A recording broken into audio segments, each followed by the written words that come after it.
చట్టసభల్లో వారికి ప్రాతినిధ్యం ఉండాలి, సముచితమైన గౌరవం ఉండాలి.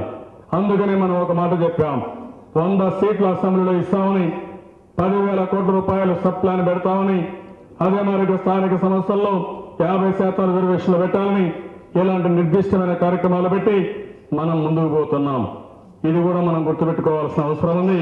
ఇది మన బాధ్యత. వెనుకబడిన వర్గాలకు సామాజిక న్యాయం జరగాలి. ఆ 100 టిక్కెట్లు చించేస్తే చంద్రబాబు సీఎం అయిపోతారా? బీసీ కార్డును బుట్టలో నుంచి బయటకు తీసిన తెలుగుదేశం ఈ 100 బీఫారాల్ని బీసీ అభ్యర్థులకు ఇచ్చేసి తన పాత ఓటు బ్యాంకును కొల్లగొట్టాలనే వ్యూహం ఫలిస్తుందా? ఇది రాష్ట్ర పొలిటికల్ మ్యాప్ మీద తాజాగా పడిపోయిన ఒక స్టాంప్. చంద్రబాబుకు 100కు 100 మార్కులు పడిపోతాయో లేదో తెలీదు, కానీ B² C² అంటూ ఆయన పాడుతున్న పాట అయితే చాలా మందికి వినసొంపుగానే ఉంది. అవినీతి అది ఇది అంటూ నిన్నటి దాకా గోల పెట్టేసిన చంద్రయ్య ఇవాళ సడన్ గా సామాజిక న్యాయం అంటూ తారక మంత్రం అందుకోవడమే లేటెస్ట్ హాట్ టాపిక్.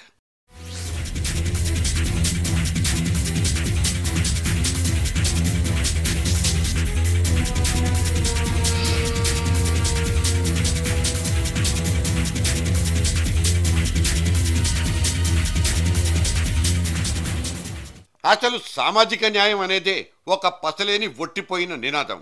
ఆ మంత్రానికి అసలు చింతకాయలే రాలవన్నది మెగాస్టార్ నేర్చుకున్న రాజకీయ గుణపాఠం. 100కు ఇంకో 4 ఎక్కువేసి మొత్తం 104 బీసీలకు సీట్లిచ్చినా ఇచ్చానని చెప్పుకున్న ఆ ప్రజారాజ్యం అనే మెగా సినిమా పొలిటికల్ బాక్సాఫీస్ దగ్గర తిరగబడిపోయింది. చివరాఖరికి కాంగ్రెస్ పార్టీతోనే సామాజిక న్యాయం అంటూ ఫ్లేటునలా ఫిరాయించేసి ఇప్పుడు గాంధీ భవనంలో అడ్జస్ట్ అయిపోతున్న అన్లక్కీ ఫెలో చిరంజీవి. ఇక ఆయన చంద్రబాబు కొత్త ప్రయోగాన్ని స్వాగతిస్తూనే ఓ చురకట్టిచ్చేశారు. అక్కడ కూసింత ఎటకారం కూడా కనిపించింది. గతంలో ఆయన వరంగల్లో అన్న మాట నిలబెట్టుకోలేకపోయారు. ఏదైనా సరే అన్న మాట నిలబెట్టుకున్నది ఆ రోజుల్లో మేము 100 సీట్లు పైగా ఇస్తామన్నాము. 104 సీట్లు వెనుకబడిన తరగతుల వారికి ఇవ్వడం జరిగింది.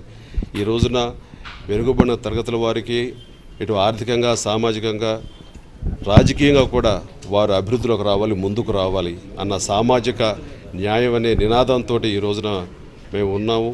కాంగ్రెస్ పార్టీలో కూడా ఈ రోజున ఆ విధంగా వాళ్ళకి న్యాయం జరిగేలాగా నా వంతు ప్రయత్నం చిత్తశుద్ధితో చేస్తున్నాను. అదేవిధంగా ఆయన కనుక నిజంగా 100 సీట్లు ఇవ్వగలిగితే కనుక ఇది శుభపరిణామం. అన్నమాట నిలబెట్టుకోవాలి, దానికి ఆయన చిత్తశుద్ధితో కృషి చేయాలని నేను. డిక్లరేషన్ రాసుకుని చదివితే సరిపోదు. రేపు ఎలక్షన్లంటూ వచ్చేసిన తర్వాత సీట్ల పంపకాల దగ్గర కనిపించే ఆ చుక్కల్ని కూడా చంద్రబాబు లెక్క పెట్టుకోవాలి. ఇలా అంటే ఆయనకున్న అపారమైన అనుభవాన్ని శంకించినట్లు మాత్రం కాదు.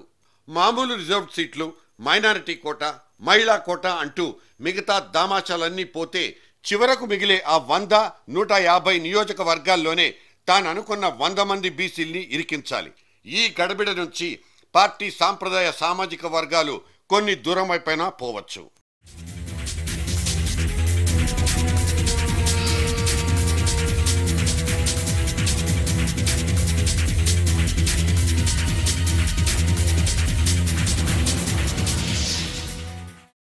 అసెంబ్లీ ఈలోగా మురిగిపోకుండా మధ్యంతర గండమేది ముంచుకు రాకుండా ఉంటే 2014 ఏప్రిల్లో కదా ఎన్నికలొచ్చేది అన్నది చంద్రుడి భరోసా కాబోలు.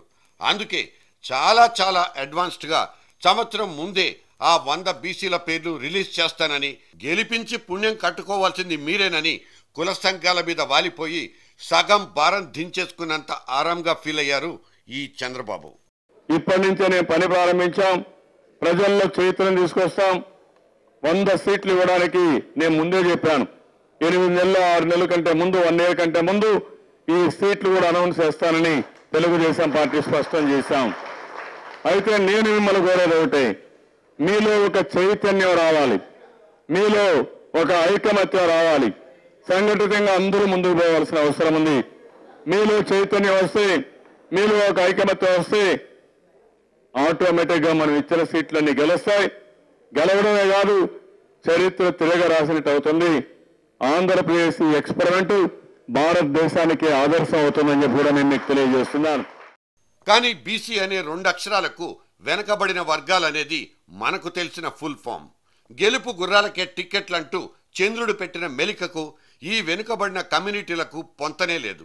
అంగబలం, ఆర్థిక బలం అనే 2 క్వాలిటీలతో బాగా బలిసిన బీసీలనే తెలుగులో గెలుపు గుర్రాలని పిలుచుకునేది. ఇటువంటి గుర్రాలకే గెలుపు గుగ్గిళ్లు పెట్టడం అంటే దాన్ని కోటాను కోట్ల బీసీ జనాన్ని ఉద్ధరించినట్లు భావించాలా? ఇది కొందరు సామాజికవేత్తలకు వచ్చిన సందేహం. అంతగా ఉద్ధరించాలంటే గ్లోబరీకరణ, నగరీకరణ లాంటి ఆధునిక భూతాల బారిన పడి చచ్చిపోతున్న బీసీల వృత్తుల్ని బతికించండి. నేతన్న నేసిన గుడ్డల్ని కొనిపించండి. కుమ్మరి కుండల్ని అమ్మి పెట్టించండి. కంసాలి నైపుణ్యాన్ని గుర్తించండి. ఏ రాజకీయ పార్టీల మేనిఫెస్టోలకైనా ఇటువంటి మంచి మాటలు పనికొస్తాయా?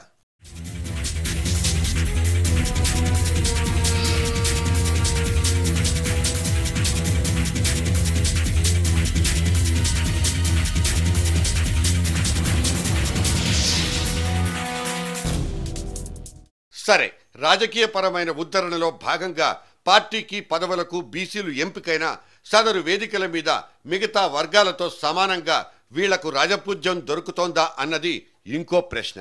చంద్రబాబైనా ఇంకో బాబైనా బీసీల్ని పైకి తీసుకొస్తామంటారు గాని పైకొచ్చిన తర్వాత బీసీల్ని గాలికి వదిలేస్తున్నారా, నిర్ణయాత్మక వర్గంగా మలుచుకుంటున్నారా అనేది ఒక అంతుబట్టని విషయం. ఈ విషయంలో చంద్రబాబు వ్యవహార శైలి మీద పార్టీ లోపల బయట ఎప్పటినుంచో ఎడతెగని సందేహాలు. ఎక్కడ ఎక్కువ కలెక్షన్లు వస్తే అక్కడ చీటీలు చించి చేతికిచ్చే అలవాటు చంద్రబాబుదంటూ ఎన్నిసార్లు అరుపులు వినబడలేదు. సుజనా చౌదరి ఎన్ని కోట్లిచ్చి రాజ్యసభకు మెంబర్ అయ్యారంటూ దగ్గరకొచ్చి చెవిలో అడిగితే దానికి అతివాదం అంటూ పేరు పెట్టి సైడ్ అయిపోతారు.